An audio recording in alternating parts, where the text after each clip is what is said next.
미국은 억지력을 유지할 수준으로 핵무기를 개발하면서 배치하고 있지만 필요하다면 역량과 태세를 강화할 수 있다고 미국 정부의 고위 관리가 밝혔습니다. 특히 미국은 핵 확산을 막기 위한 군비 통제 논의 대화에 준비돼 있지만 러시아와 중국은 이런 대화를 거부하고 있다면서 이들 국가들이 핵무기 증강 조치를 취한다면 미국의 핵태세 조정은 불가피하다고 강조했습니다. 조상진 기자가 보도합니다. 미국 바이든 정부의 고위 관리는 10일 한반도 전술핵 재배치 등 미국의 핵태세 조정 가능성과 관련한 BOA의 질문을 받고 현재 미국 핵태세 상황에 대해 구체적으로 답했습니다.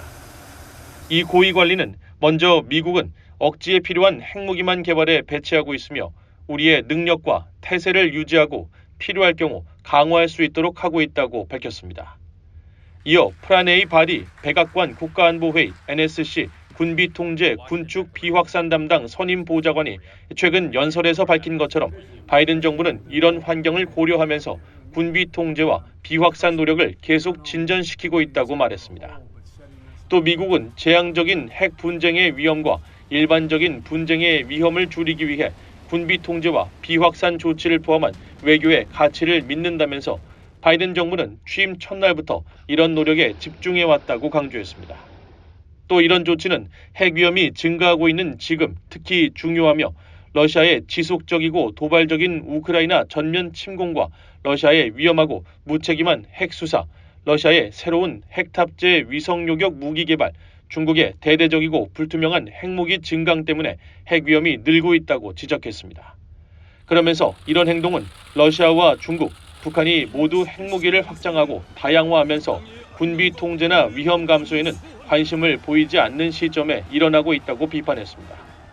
이 고위 관리는 이어 바이든 대통령이 최근 발표한 핵무기 운용 지침은 새로운 핵시대의 현실을 고려해 러시아와 중국, 북한을 억제할 필요성을 강조했다고 설명했습니다. 또 미국의 목표를 달성하고 핵 위험을 줄이며 핵무기 없는 세상이라는 우리의 목표를 진전시키는 데 필요한 핵무기 수를 최소화하기 위해 무기 통제와 다른 도구를 사용하겠다는 약속을 재확인했다고 밝혔습니다. 그러면서 러시아와 중국은 거듭된 시도에도 불구하고 중요한 군비 통제 논의에 참여하기를 거부해왔으며 미국은 항상 대화할 준비가 돼 있지만 러시아와 중국이 계속 대화를 거부할 가능성에도 대비해야 한다고 말했습니다. 이 고위 관리는 이어 로이드 오스틴 국방장관이 최근 밝혔듯이 현재 미국의 핵 현대화 프로그램은 필요하지만 충분하지 않을 수 있다고 밝혔습니다. 그러면서 만일 러시아와 중국이 계속 대화를 거부하고 핵무기의 위력을 높이기 위한 추가 조치를 취한다면 우리는 미래의 억지력과 안정을 유지하기 위해 필요에 따라 우리의 태세와 능력을 조정할 수밖에 없을 것이라고 말했습니다. BOA 뉴스 조상진입니다.